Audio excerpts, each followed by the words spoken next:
Hi everyone, it's Kathleen. I am here very early in the morning to share with you my dot a day. I'm following Jerry Bellini's dot a day series that she had done about a year ago, and she's starting it up again. And look at these bullion knots.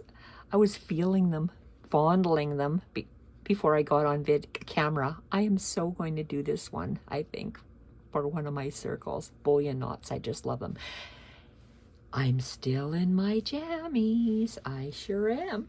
I was up at 4:30 this morning because I was so excited to do these dots a day. This is what I have done today. Let's lower the camera.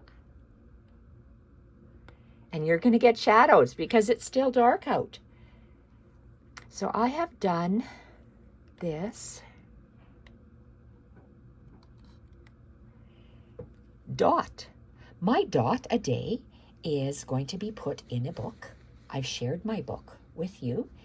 This is oh, you can't even see it, so I'm so close. I'm putting my dot a day in a book, and I'll show you that in a minute. This is my dot for today.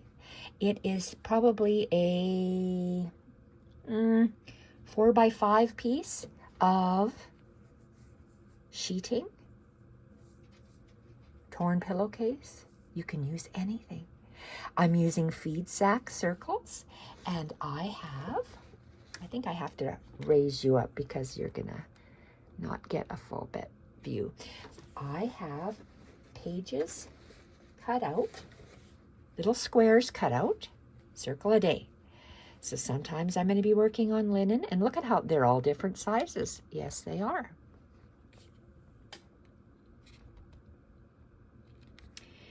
Sometimes they're linen, sometimes they're almost like a heavy cheesecloth, sometimes they're sheeting. And I went and I took one of my 3-inch feed sack Suffolk puffs. I opened them up, and today I wanted to use a smaller circle. So I actually folded my feed sack in quarters, my circle in quarters, and I have 4 little circles now. And then I had little bits left over. So what did I make? I made a circle. I stitched on a circle with a running stitch. That's how I like to start. I go a running stitch all the way around. And for me, it is this line here. I used embroidery floss to begin with. A sage green embroidery floss. This is the sage green. All 6 strands. I sewed my circle onto the backing. Then I had some, what did I have? I have some, oh, come on.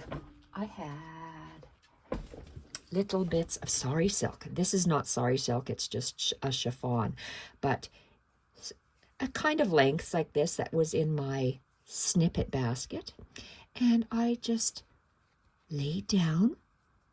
I started by tacking it on, and then I just made a stitch, folded it, manipulating fabric. Couching, I thought I would do couching, but I took it off. I didn't like the way it looked. I like manipulated fabric. So that's what I did on this piece. Sari, manipulated fabric, and my sari is actually sticking out here. So it starts, goes around, and then exits. So I went around the circle a second time. Then I thought, okay, this is a little bit too flappy. So I did running stitch, another running stitch, and another running stitch. I left this a little bit floppy. And then I had these little scraps left over, these tiny little cuttings. So I just separated it. And then, what am I going to do with this? Well, let's just place it on top, fold it over, and let's just do a running stitch all the way across. That's what I did there. Took another piece, did the same thing here. Wrapped it around my page, did a running stitch. Did the same thing here. I like threes, groupings of 3. So that's what I've done there. I decided that my sage green embroidery floss was so light in color that it didn't pop. I like a pop of color. So I went with a variegated wool that went from, this is variegated wool. It's a fingering wool. It's actually a muskox wool I bought in a specialty store in Banff. They actually made specialty sweaters and only had a few of the balls left, so I was able to buy a ball. And it was variegated sage and blues, that just happens to be my color range. So I just chose I love variegated yarns. Did the variegated running stitch and running stitch. Then I went back and I looked at my circle and I thought, boy, that sage green embroidery floss looks kind of light. Believe it or not, that's the darkened version, these little 4. So I went with the 2nd and the 4th line and I redid it. I went over top of the embroidery floss. And what I used to tell the ladies that I taught classes to, sign your work or initial your work. So I just made a little initial, and then I went with the back stitch over top. Oh, Jesus, I'm sorry. I'm showing you stuff and I'm way up here. I'm sorry. But that's what I did. I'm so happy to share that with you. That's today's dot a day. So I hope you grab some fabric, join in Jerry's dot a day project, and have fun stitching. I'm going to place this down here and take out my book. And this is the fabric book I have made. I've shared this in previous videos.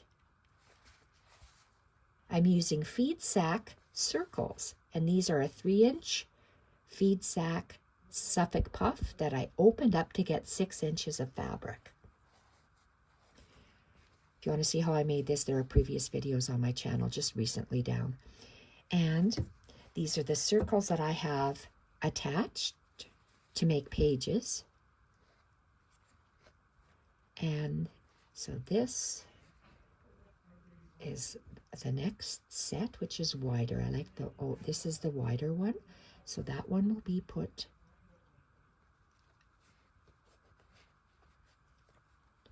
centered on there, centered on, upside down. Attached I have 2 more hinges that I'm going to attach. There and there and there. This will go underneath. Stitched all the way around like I did in my previous video. And then when I open it up, that'll be one of my pages. I just love it. So to have a look on Jerry Bellini's channel, see what her dot a day project is all about, and have fun stitching. Tomorrow I will show you a finished version of this. This was K3N's my version of burrow, and I am mending stitch. My page looked empty without this. So tomorrow I'll show you what I did. This is today's version is it's bare naked. Just that. Just this. Bare naked page. I wanted to finish it off by adding some pieces of fabric over the top. That's what I'm going to do tomorrow. Over the side.